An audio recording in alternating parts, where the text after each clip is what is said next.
And welcome you to my YouTube channel. तो पिछले के वीडियो में हम हमारा फर्स्ट प्रोग्राम C++ में रन किए थे हेलो वर्ल्ड, और उसके बारे में हम डिटेल्स में पढ़े थे। तो आज के वीडियो में हम बात करेंगे और हम पढ़ेंगे वेरिएबल्स। C++ के हम आज वेरिएबल्स के बारे में बात करेंगे। तो वेरिएबल्स क्या है? A variable in C++ is a storage location in memory with a name and a type that holds a value। तो इसका मतलब क्या है? अगर आप आपके प्रोग्राम में कुछ वैल्यू को आप अगर स्टोर करना चाहते हो टेम्पोररी पीरियड के लिए, तो आपको उस वैल्यू को वेरिएबल्स में स्टोर करना पड़ेगा। तो ये क्या है, चलिए मैं आपको एक एग्जांपल्स में बताने की कोशिश करती हूँ। जैसे कि मेरे पास एक कंटेनर है और जिसमें मैं टी रखी हूँ और इस कंटेनर का नाम दी हूँ मैं ए बोल के। देन अगेन मैं एक कंटेनर ली और उस कंटेनर में मैं कॉफी रखी हूँ और अभी इस कंटेनर का नाम दे दी मैं B.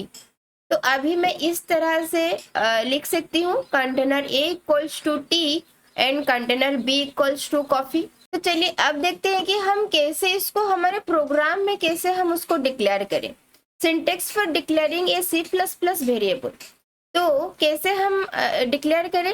Late int apple equals to 5, मतलब मुझे 5 नंबर ऑफ एप्पल्स मेरे प्रोग्राम में स्टोर करना है। तो मैं कैसे उसको मेरे प्रोग्राम में लिखूं? Int apple equals to 5। ये जो यहीं पे जो इंट है ये है आपका वेरिएबल टाइप्स। देन ये जो एप्पल है ये हो गया आपका वेरिएबल्स नेम, और यहीं पे जो 5 है ये है आपका वैल्यूज। तो आपको वेरिएबल टाइप्स देना बहुत ही जरूरी है। क्यों जरूरी है? देखिए, मान लीजिए मैं एक इंटीजर वैल्यू दी int a equals to 5। Then मेरा वैल्यू कैसे स्टोर होगा? मेरे स्टोरेज बॉक्स में, जो मेरा एक स्टोरेज बॉक्स है उसमें कुछ एड्रेस में ये जो 5 नंबर है ये स्टोर होगा। तो मेरे टाइप्स के हिसाब से, मेरे वेरिएबल के टाइप्स के हिसाब से मेरे मेमोरी स्पेस में मुझे कुछ प्लेस लोकेटेड किया जाएगा। मेरे इंटीजर मतलब मेरे वेरिएबल के टाइप्स के हिसाब से। यहीं पे मेरा वेरिएबल के टाइप्स है इंटीजर, तो इंटीजर टाइप्स के हिसाब से ही मुझे मेरे जो मेमोरी लोकेशन है उसमें मुझे एक लोकेशन एलोकेट किया जाएगा। इसलिए हमें इंटीजर टाइप्स बहुत ही जरूरी होता है। तो अगर मुझे यहीं पे मुझे मेरा वैल्यू चेंज करना है, जैसे कि मैं यहीं पे इंट a इक्वल्स टू 5 दी, तो मान लीजिए मुझे अभी a इक्वल्स टू 7 चाहिए। तो कैसे होगा? यहीं पे जो 5 है वो कट हो जाएगा और मेरे मेमोरी लोकेशन में 7 ऐड हो जाएगा।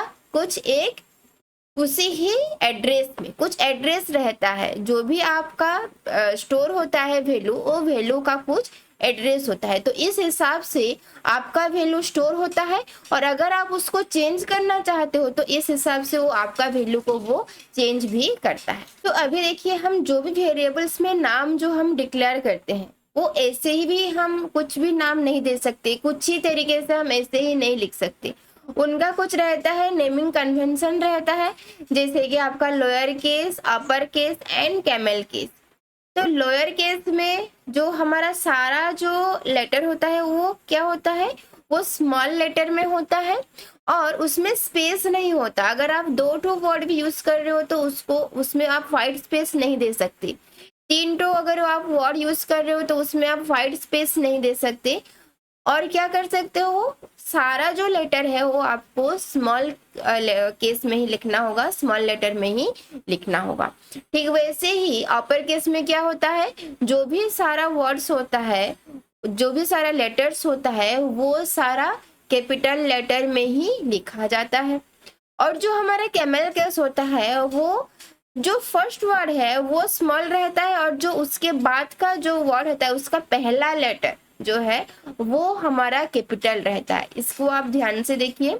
अगर आप 2 वर्ड यूज कर रहे हो तो फर्स्ट जो लेटर है वो आपका स्मॉल रहेगा, और जो सेकंड वर्ड का जो फर्स्ट लेटर है इसमें आपका फर्स्ट लेटर जो है कैपिटल रहेगा। अगर आप 3 वर्ड्स यूज कर रहे हो, जैसे कि टी, कंटेनर, वेरिएबल्स, वेरिएबल तो नहीं दे सकते हम, टी कंटेनर स्पेस अगर दे सकते हैं तो टी जो है टी हमारा स्मॉल रहेगा और कंटेनर का सी हमारा कैपिटल रहेगा और बाकी सब जो है वो स्मॉल रहेगा और स्पेस का एस हमारा कैपिटल रहेगा और बाकी सारा हमारा क्या रहेगा, स्मॉल लेटर में रहेगा। तो ये होता है हमारा कैमल केस। तो बेसिकली हम जो प्रोग्राम लिखते हैं C++ में, जो लोअर केस है और जो अपर केस है ये हमारा प्रोग्राम में यूज में नहीं आता और बेसिकली हम ये कैमल केस को हम हमारे प्रोग्राम में यूज करते हैं बिकॉज ये बहुत ही मतलब यूजर फ्रेंडली रहता है। जो कैमल केस होता है ये बहुत ही यूजर फ्रेंडली रहता है, इसलिए हम हमारे प्रोग्राम में कैमल केस को यूज करते हैं। तो अब बात करते हैं हम rules for naming variables in C++। तो उस नेमिंग वेरिएबल्स के कुछ रूल्स होते हैं और वो रूल को हमें हमारे प्रोग्राम में फॉलो करना बहुत ही जरूरी होता है। तो हमारा देखिए फर्स्ट रूल जो है, variables name should not begin with A number. तो आप आपके वेरिएबल्स के नेम एक नंबर से स्टार्ट नहीं कर सकती। जैसे कि देखिए अगर मैं इसमें अगर 2xyz अगर मैं मेरे वेरिएबल का नाम ले रही हूँ, ये हो जाएगा आपका रॉन्ग। तो अभी मुझे क्या लेना होगा, अगर मैं इसमें ले रही हूँ कि xyz2, ये राइट है, समझ में आया। तो आप आपके जो वेरिएबल्स में आप स्टार्टिंग से कुछ नंबर आप उसमें ऐड नहीं कर सकते। तो अब देखिए हमारा सेकेंड रूल क्या बोल रहा है, white space is not permitted in variables name. अगर आप वेरिएबल्स नेम डिक्लेयर कर रहे हो तो जो भी वर्ड्स लिख रहे हो उसमें आप व्हाइट स्पेस नहीं दे सकते। जैसे कि अगर मैं यहीं पे लिखूंगी टी और स्पेस दे के यहीं पे मैं कंटेनर नहीं लिख सकती हूँ, ये हो गया आपका रॉन्ग। तो मुझे कैसे लिखना होगा, मुझे ऐसे लिखना होगा कि टी, ऐसे मुझे मेरे वेरिएबल्स नेम को डिक्लेयर करना होगा ऐसे। इसमें मैं ऐसे व्हाइट स्पेस यहीं पे नहीं दे सकती। अगर मुझे व्हाइट स्पेस ऐसे मुझे लिखना है तो इसमें मैं नीचे एक अंडरस्कोर दे सकती हूँ, लेकिन मैं इसमें एक व्हाइट स्पेस नहीं दे सकती। तो अब देखिए हमारा रूल 3 हमें क्या बोल रहा है, ये बोल रहा है कि a C++ keyword can not be used as a variable name.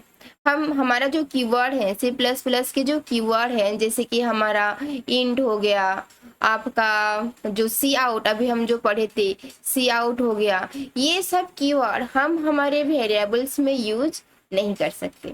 Variables name हम हमारा कीवर्ड्स को, ये सारा कीवर्ड्स को हम हमारे वेरिएबल्स नेम में नहीं दे सकते। तो हमारा नेक्स्ट रूल देखिए, rule number 4, it is prefer to use variable names with more than one words with all lower case letters for the first word and capitalized of the first letter of each subsequent word। अब हम जो camel case के बारे में जो हम बात की कि कैमल केस में जैसे हम वेरिएबल्स नेम को डिक्लेयर करते हैं, हमारा जो फर्स्ट वर्ड जो होता है वो हमारा स्मॉल रहता है और जो सेकंड जो वर्ड होता है उसका फर्स्ट लेटर हमारा कैपिटल रहता है। तो वो जो हम जो केस के बारे में बात किए वो रूल 4 का वो बोल रहा है। देन हमारा रूल 5 हमें क्या बता रहा है, रूल 5 हमें यह बता रहा है कि when creating variables it is preferred to give them meaningful names।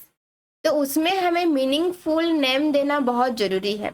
जैसे कि हम मेरे प्रोग्राम में मुझे 5 एप्पल्स को स्टोर करना है, तो मैं इंट एप्पल्स इक्वल्स टू 5 ऐसे में मेरा प्रोग्राम को मैं डिक्लेयर कर सकती हूँ। इंट ए इक्वल्स टू 5 ऐसे में नहीं डिक्लेयर कर सकती। जो मेरा वेरिएबल्स है वो मेरे प्रोग्रामिंग के हिसाब से जो मेरा वेरिएबल्स है वो मीनिंगफुल वर्ड होना चाहिए। तो हमें रूल 5 ये बता रहा है। देन रूल 6 ये बोल रहा है कि all lower case letter should be used when creating one word variable name. अगर हम वन वर्ड वेरिएबल नेम दे रहे हैं तो उसमें हमारा सारा वर्ड स्मॉल लेटर में ही होना चाहिए, लोअर केस में ही हमारा सारा वर्ड होना चाहिए। जैसे कि अब हम जो देखें कि हमारा एप्पल्स था, हम एप्पल किए थे, तो हम क्या लिखे, इंट एप्पल तो ये जो हमारा एप्पल है, ये मेरा सारा जो लेटर है वो क्या होगा, वो मेरा लोअर केस में ही होगा, हाँ, और इक्वल्स टू मैं इसमें 5 ऐसे मैं डिक्लेयर कर सकती हूँ। तो ये हमारा कुछ रूल्स था।